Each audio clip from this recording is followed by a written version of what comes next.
Money, Joseph Benner, 1932. We will now take up the consideration of what is money. The dictionary says money is any material by agreement serves as a common medium of exchange and measure of value in trade. But let us see if we cannot bring out the spiritual idea, the real meaning and purpose of money. For as you must realize, money is not used or needed in heaven. Then it must be a substitute for something that is used there, but which man either cannot or will not use here in his dealings with his fellow men. Think on this for a bit and see if it must not be true. First, let us consider why money is not used or needed in heaven.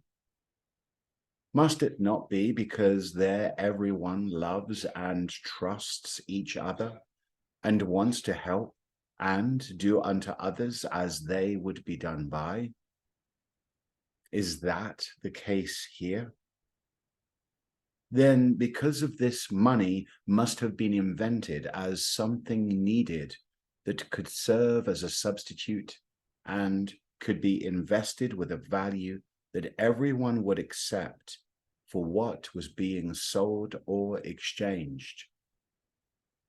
But that not being necessary in heaven, what there took the place of money? Let us see. Did we not show you that in the kingdom we ever live in an atmosphere of love? That atmosphere is God's love. And it is so wonderful an atmosphere that from it we derive everything we need and are. That it sustains, strengthens, and gives us our life, is our life. And it not only supplies us with the necessary food to sustain that life, but inspires our every thought, word, and act.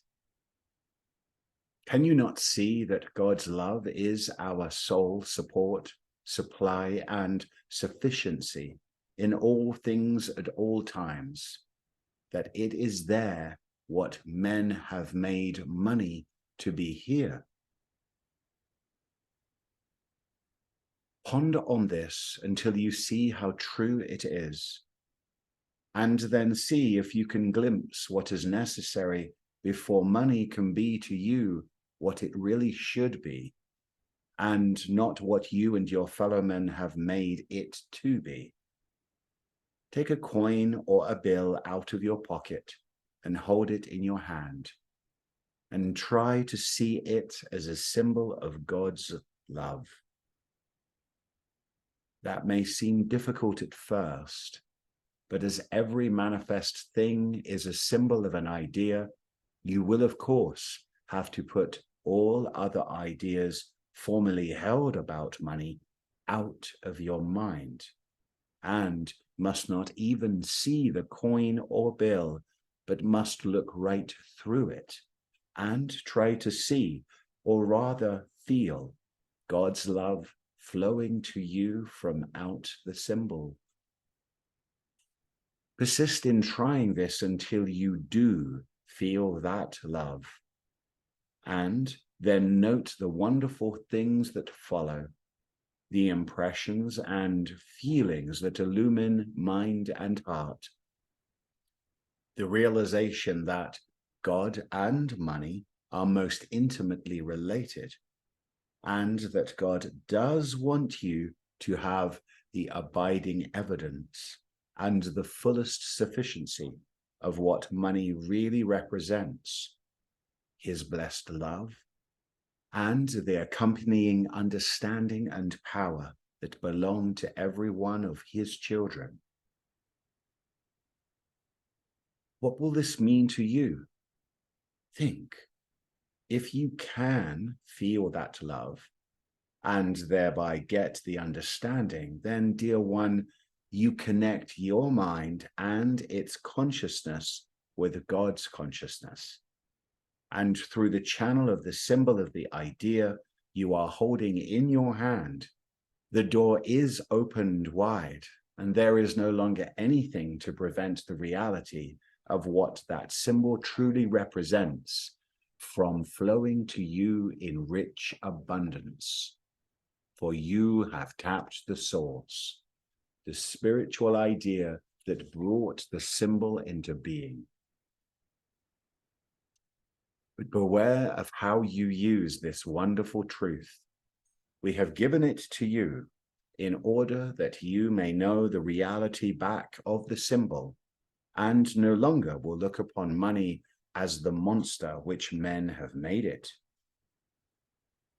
Anyone who attempts to use this truth for the getting of money for purely selfish purposes will learn to his everlasting regret that spiritual truths and forces cannot be used for the benefit of self, and that a heavy penalty must be paid for every such attempt. On the other hand, those who seek through this truth to prove the real meaning of money as God's love, and thereby to come closer into oneness with him, helping thus to eliminate self and its desires utterly, will find themselves invested with a knowing and a consequent power that is inconceivable to a mind still seeking money for itself or anything that money can buy. Money, or the possession of money, has given to man a fraudulent power that will surely bring about his own destruction. His love of money, with his false idea of money's purpose, have grown to such distorted proportions and have brought about such a perversion of its original purpose that the destruction of both money and all who thus misuse it cannot help but follow. For they are deliberately misusing God's love, the most powerful force in the universe.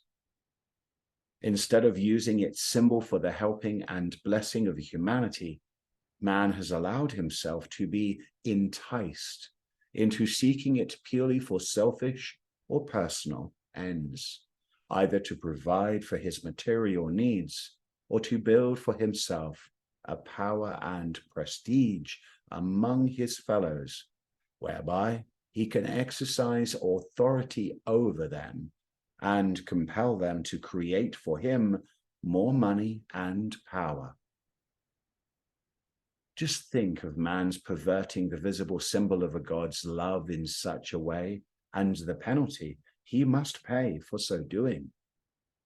Then think of what might be if man could use money always and only as a tangible expression of God's love flowing freely through him. We wonder if that could possibly be. What a different world we would then live in. Let us give you a word of caution. Do not be surprised or dismayed if the false value and power money now possesses is altogether taken from it in the near future, and that possibly money will become worthless. For if the kingdom is to come down and be on earth, and money is not needed in the kingdom, the destroying of money's power will be a clear sign of the near approach of that great coming. And remember, all of the old order, everything built for selfish ends, or even to maintain the system of competition of individuals against individuals, industries against industries, countries against countries, which means practically all our institutions, commercial, industrial, financial, educational, and even religious, must go and will utterly vanish from our midst before the kingdom can be established here and we be a part of it. Therefore, begin now and make your peace with money. Learn always to see and know it as an expression of God's love and power, For it is the power that can make you anything you will, when your will is united with his will by such seeing and knowing. God, who is all in all, who is therefore all that you are and all that money is. When your mind and its ideas are thus united with his on the money idea, you are in its vibration, are on its wavelength, to use a radio term, and it must flow to you from the all of his mind, as long as you keep the channel of your mind open by a perfect seeing and knowing. Then, whenever money comes to you or you give it to others, always see and feel it as a direct evidence of God's love that you are either receiving or giving. Let your love flow forth to God in return, to God who is within both you and your brother, who is all in all, who is the love which always blesses when we see him as he is. We have given you these truths to help you in these dark hours of trial and tribulation. Praise God and thank him daily, hourly, for his many blessings. Prove to him now that you are worth of what he has given you and of all that he is waiting to deliver to you.